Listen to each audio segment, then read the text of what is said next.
자, 여기서 참원이라는 단어가 나오는데 참원이라는 단어를 좀 한번 정리를 해볼게요. 자, 여기서 참원이라는 건 거짓으로 꾸며서 윗사람에게 고하는 말이야.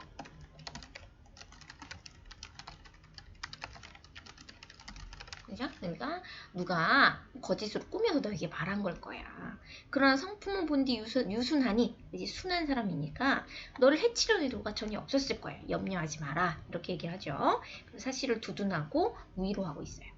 자, 그러면서 편집자적 논평이라는 게 나오는데 편집자적 논평은 고전소에서 굉장히 중요한 특징 중에 하나고요. 서술자의 목소리가 직접적으로 전달되는 거지. 서술자가 직접 소설에 개입하는 거죠. 옛말에 이르기를 호랑이를 그리는 데는 뼈를 그리기 어렵고 사람을 사귀는 데는 마음을 알기 어렵다.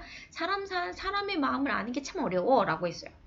교씨는 유순해, 말씨가 공손해요. 그죠? 겉과 다른 모습이라는 거죠. 사부인은 단지 좋은 사람으로 여겼어. 경계한 말씀은 오지. 그 충고한 말은 음란한 노래가 장부를 오도할까 염려한 거였다. 그죠?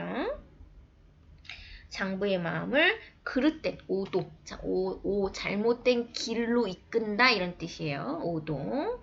오도에다가 뭐라 쓰냐면 잘못된 길로 이끔. 자, 그러나 그래서 교씨를 바른 길로 인도하려는 거였어요. 추호도 시기하는 마음은 없었다는 거죠. 근데 교씨는 분한 마음을 끄고 교묘한 말로 참소 모함했다라는 거죠. 그지? 그래서 예시 양시했다라고 해서 사씨와 교씨의 인물의 특성이 잘 드러나 있고요. 재앙의 뿌리, 이제 둘의 갈등이 본격화될 거다라는 걸 알 수가 있어요. 자, 그래서 편집자적 논평으로 인한 장점과 단점을 보면 장점은 일단 서술자가 자기 생각을 직접 전달하기 때문에 서술자의 생각을 독자가 직접적으로 알기 쉽죠. 그지? 독자에게 서술자의 생각을 자신의 작가의 생각이죠. 이제 작가의 생각으로 보실게요. 알기 쉽도록 전할 수 있어요. 자, 그 다음에 단점은 다 알려주잖아. 독자의 상상력을 제한하는 그런 단점이 있다. 라는 걸 체킹하시면 될 것 같아요.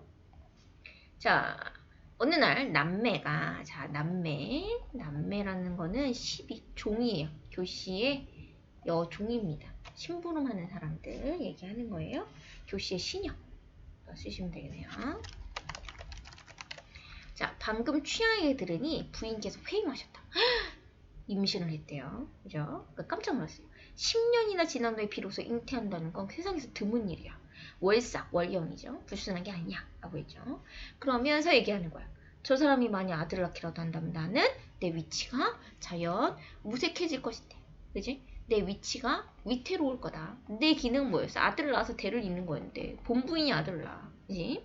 근데 계책 또한 쓸만한 게 없네. 라고 했어요. 그래서 사씨의 회임이 교씨에게 어떤 영향을 주냐면요.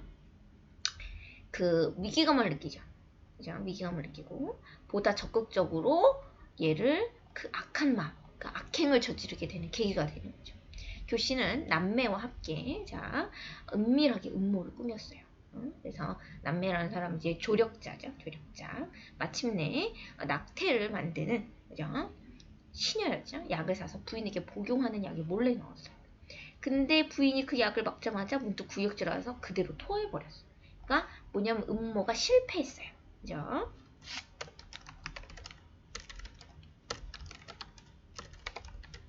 그래서 아들을 낳았죠. 남아를 낳았습니다.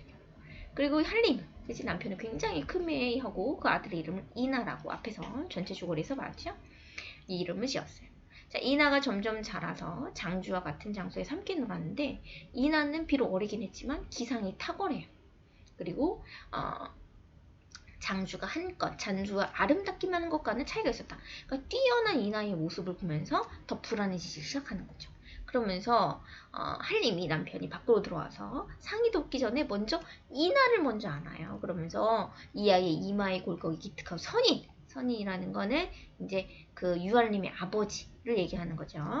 한림의 아버지, 즉 선친이라는 뜻이죠. 매우 닮았어.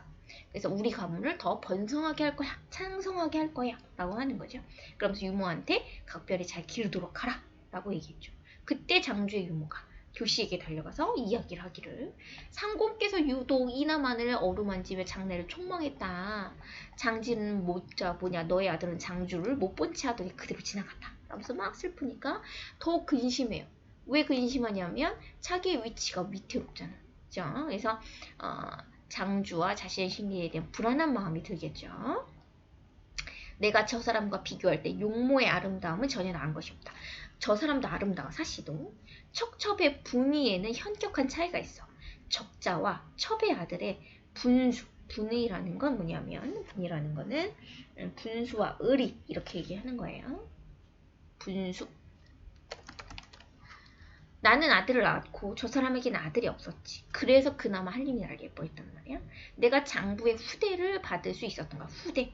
그러니까 후한 대우를 받았던 이유가 그거예요. 그런데 이제 저 사람이 아들을 낳았어요. 그 아이가 장차 이 집의 주인이 될 거예요. 그 당시 사회상 나와 있죠.